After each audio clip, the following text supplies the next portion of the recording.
कोंडागांव से बड़ी खबर है, जहां पे रैशनलाइजेशन के खिलाफ प्रदर्शन अनिश्चितकालीन धरने पर बैठे हैं शिक्षकों की काउंसलिंग प्रक्रिया जारी है। रैशनलाइजेशन के खिलाफ यहां पे धरना दे रहे हैं शिक्षक। तस्वीरें हम आपको दिखा रहे हैं। रैशनलाइजेशन के खिलाफ शिक्षक अनिश्चितकालीन धरने पर बैठ गए हैं। पूरे टीचर, इसके साथ साथ जो हमारा मतलब रसोइया है और स्वीपर है, ये भी प्रभावित हो रहे हैं। मर्ज कर रहे हैं स्कूल को, उससे बहुत प्रभावित हो रहे हैं ना। समूह वाले प्रभावित हो रहे हैं। हमारा अकेले का नहीं, सभी तरफ से इधर प्रभावित। युक्तकरण से जो है बहुत ज़्यादा बच्चों को तो नुकसान हो ही रहा है, क्योंकि हमारा जो लगाव उनसे बन चुका है और ऐसी स्थिति आ गया है युक्तिकरण से कि डर का माहौल हो गया है। क्योंकि ये जो बस्तर क्षेत्र है वो बहुत नक्सली प्रभावित क्षेत्र है, इंटीरियर जगह है, बहुत जो है घने जंगल हैं और यहाँ पे शहरी क्षेत्र में कहीं हमारे लिए पद खाली नहीं है। युक्तिकरण के नाम से जो है हजारों शिक्षकों को अतिशेष बनाया जा रहा है और उनको जिले से बाहर करने की प्रक्रिया अपनाई जा रही है। 2008 का जो सेटअप था उसमें ये प्राथमिक शाला में 1-2 का रेशियो था और माध्यमिक शाला में 1-4 का रेशियो था, जिसको जो है घटाया गया है। प्राथमिक शाला में 5 कक्षाएं हैं, अब केवल 2 शिक्षक रहेंगे। जहां पर माध्यमिक शाला में 18 पीरियड है, वहां पर 3 शिक्षक रहेंगे। ऐसे करके शिक्षकों की संख्या कम कर दी गई है। 30,700 पद प्राथमिक शाला में और इसके साथ ही साथ 14,000 पद जो है माध्यमिक शाला में कम कर दिया गया है। 43,000 पद जो है समाप्त कर दिया गया है। ये स्थिति हमारे प्रदेश में है।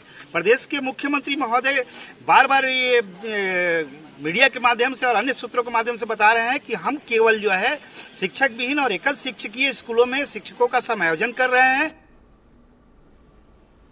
उज्जैन के विश्व प्रसिद्ध श्री महाकालेश्वर मंदिर में श्रद्धालुओं की सुविधा के लिए एटीएम की तरह लगाई लड्डू प्रसाद वेंडिंग मशीन 6 महीने में ही बंद हो गई है। खास बात यह कि इस वेंडिंग मशीन का शुभारंभ बीजेपी के राष्ट्रीय अध्यक्ष जेपी नड्डा और मुख्यमंत्री डॉक्टर मोहन यादव ने किया था। इसको लेकर मंदिर के सहायक प्रशासक मूलचंद जूनवाल ने बताया कि प्रसाद के पैकेट के वजन के चलते मशीन सही तरीके से नहीं चलती है। बार बार तकनीकी खराबी होने से श्रद्धालु शिकायत करते हैं। अब इसीलिए यहाँ पर भी काउंटर लगाकर प्रसाद उपलब्ध कराया जाएगा।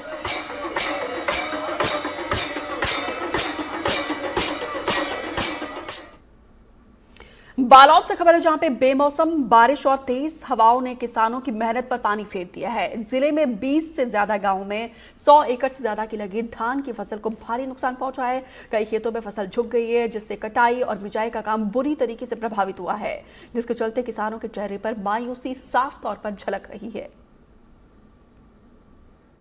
बहुत नुकसान हो है। हमारे धान काटे के हो से वो पानी शुरू करे है तो इतना पानी गिरे है कि पूरे धान सूख गए है, पूरे जरई आ गए है और बहुत ज़्यादा नुकसान हो गया। अभी तक के धान कटे नहीं हैं और पूरे धान में डूबे है सब, अभी तक चला थे। हमला इस साल बहुत नुकसान हो गया है इस साल फसल में। में बहुत अच्छा था, अच्छा 3 गाड़ा के एकड़ में उपज होने वाला था। पर जैसे हम काटने के समय आया, भारी तूफान आया, बारिश हुआ, जिससे पूरा धान सो गया, लिपिट हो गया ज़मीन के बराबर। उसमें वो पानी वगैरह और भर गया, जिससे हमारा पूरा आधा फसल पूरा नष्ट हो गया।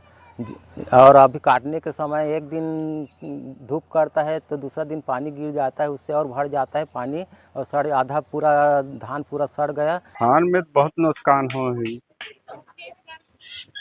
अब लुगेज के टाइम में पानी बहुत ज़्यादा ही है, नुकसान तो बहुत हो गए। पूरा जरई आगे जाग गए, पूरा रोग रही है, लपट के धान है पूरा। इतना धान की उम्मीद करती नहीं कोई साथ में। अब वो तो धान है तो 25 से 30% धान है, मतलब मार खा गए।